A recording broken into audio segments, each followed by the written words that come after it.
El reino de Boyé, año 1822. Tierra de abundancia sin igual, con suelos fértiles, aptos para el cultivo de tabaco y el azúcar, con abundante agua, mucho oro y mucha plata, con cosechas de maíz extraordinarias. Ubicado en la zona atlántica de Honduras, en lo que hoy conocemos como el departamento de Gracias a Dios, zona de La Mosquitia. Sin duda, un lugar paradisíaco, excepto por una cosa. Solo existió en la mente de uno de los más grandes estafadores de la historia, el militar escocés Gregor MacGregor.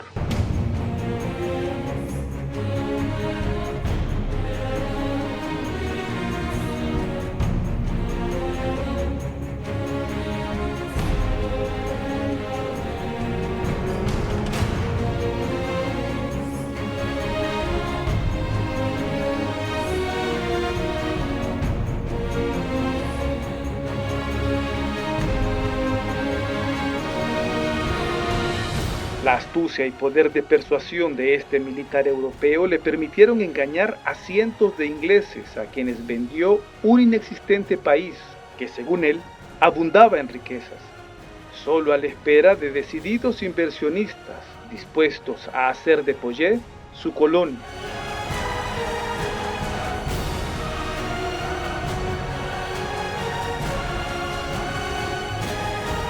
Probablemente esta sea una historia poco conocida, aunque sí estudiada por destacados investigadores.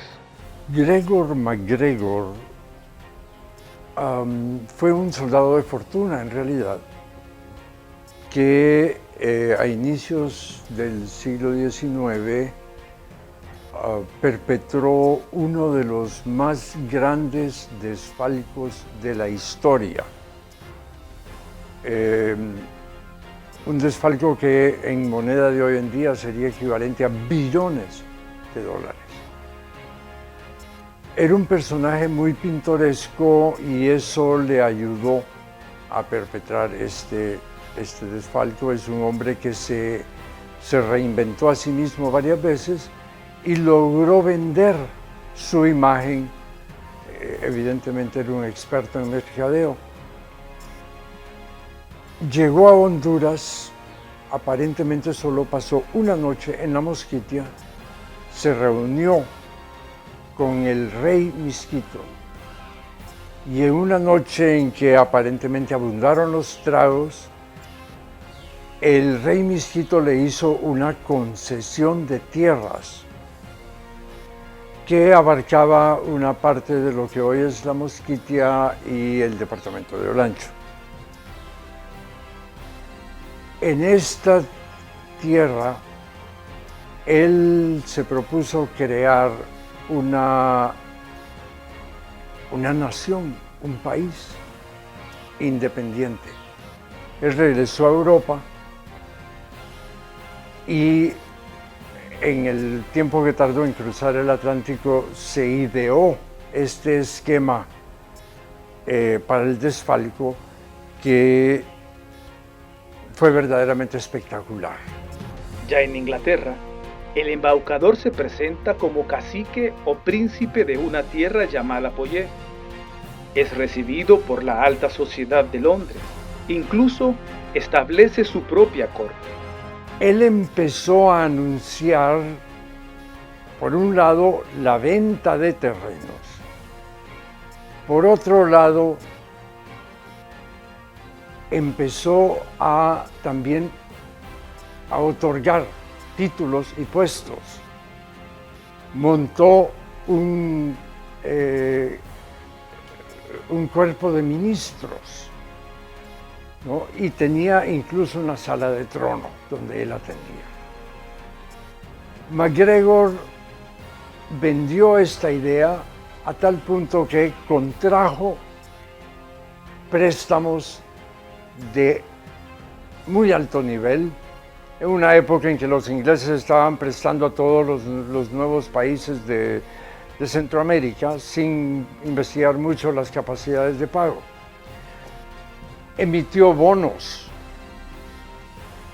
¿no? Otorgó títulos y vendía la idea de que quienes compraran estas tierras y se vinieran como colonos, iban a encontrar aquí una colonia verdaderamente pujante, una ciudad en lo que hoy es la comunidad de Palacios, donde había sido la colonia británica de Black River. Esa la pintaba como una ciudad que tenía hasta un teatro de ópera. La planteaba pues como una verdadera metrópoli europea en pleno corazón del trópico. Y fueron cientos los ingenuos que cayeron en la trampa creyendo la historia de Gregor MacGregor.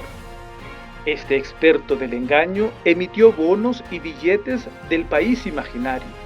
Mandó a componer canciones y poemas que hablaban de la belleza de un territorio al otro lado del Atlántico.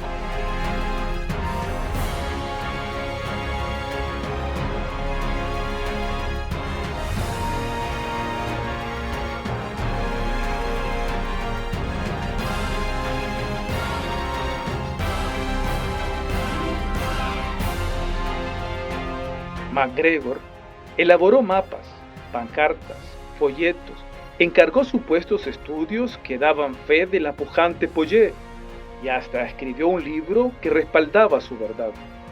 Todo ello con el fin de promocionar y vender las tierras hondureñas, quedándose así con la riqueza de incautos soñadores ingleses. Presenta la colonia, la posibilidad de colonización como una oportunidad de progreso para los colonos, donde podían llevar a cabo cualquier tipo de actividad sin necesidad de obtener el beneplácito de ningún otro estado, ¿no? Las tierras estaban ahí para que las tome quien pueda, ¿no? Entonces, en ese sentido, sí estaba planteando una tierra abierta totalmente a las concesiones ilimitadas. Así, los nuevos colonos, con sus bolsillos llenos de dólares Pollé, se aventuran y emprenden su viaje hacia su nuevo hogar, sin imaginar que se encontrarían con una espesa selva, con apenas restos de lo que había sido una zona perteneciente a la corona británica. Lamentablemente, los barcos de colonos que vivieron no encontraron absolutamente nada porque Black River había dejado de existir desde el siglo XVIII como colonia británica. No había absolutamente nada, los pocos edificios que quedaban ya se los estaba comiendo la selva. La gente vino, unos se murieron de enfermedades, malaria y otras cosas, hubo suicidios, y al final tuvieron que ser rescatados desde la colonia británica de Belice. Lo impresionante de esto es que hubo gente que regresó a Inglaterra y todavía defendía a Gregor MacGregor.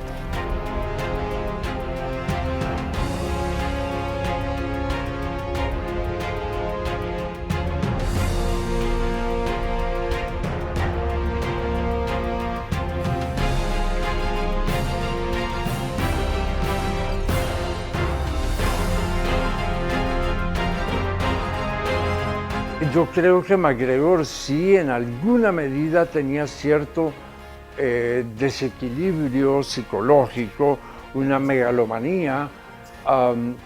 Yo creo que es imposible que él haya construido una historia tan increíblemente compleja sin habérsela creído él, por lo menos en cierta medida, ¿no?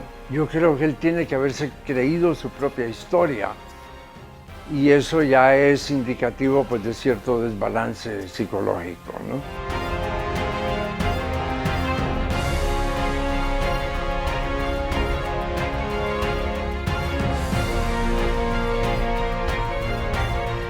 Cuando ya no tenía para dónde agarrar, regresó a Venezuela. Se presentó ante el Congreso de Venezuela como combatiente, como luchador liberador, que había luchado con el ejército de Bolívar, pidió una pensión. El Congreso le concedió una pensión vitalicia, vivió sus últimos días en Caracas y se supone que está enterrado en la Catedral de Caracas. Un hombre que había perpetrado un fraude bárbaro,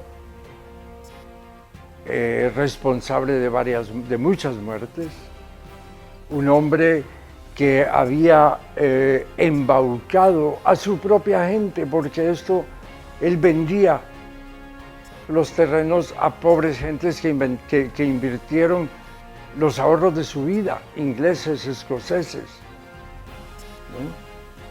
Y sin embargo regresó y murió como pensionado vitalicio en Venezuela. Para los estudiosos, lo acontecido con Gregor MacGregor en el siglo XIX, en lo concerniente a la venta del territorio nacional, podría considerarse como un presentimiento histórico de lo que acontece actualmente en Honduras con las llamadas ciudades modelo, cuando se ofrece al mejor postor la riqueza de nuestro país y su soberanía. En cierta medida, lo que sucedió con Gregor MacGregor es como una prefiguración, ya casi un presentimiento histórico de episodios históricos posteriores, las enormes concesiones que le hizo Honduras a las compañías bananeras, a las compañías mineras, etcétera, ¿no? De crear expectativas falsas del beneficio que puede traer una concesión abierta a fuerzas ajenas al Estado. Digo ajenas al Estado porque en aquella época pues era un Estado distinto y hoy en día vemos tendencias en esa dirección dentro del mismo Estado, ¿no? Sí creo que hay una necesidad de retomar la historia y volver a analizar qué fue lo que sucedió en aquella época y qué tipo de alarmas suenan para la situación actual del país. Existen muchos más datos recopilados en libros, artículos e investigaciones sobre el imaginario país de Poyet y el maestro de la persuasión Gregor MacGregor, también considerado un megalómano, narcisista, genio de la autopromoción y el mercadeo, un mercenario sin escrúpulos dispuesto a traicionar a sus compatriotas con tal de obtener riquezas.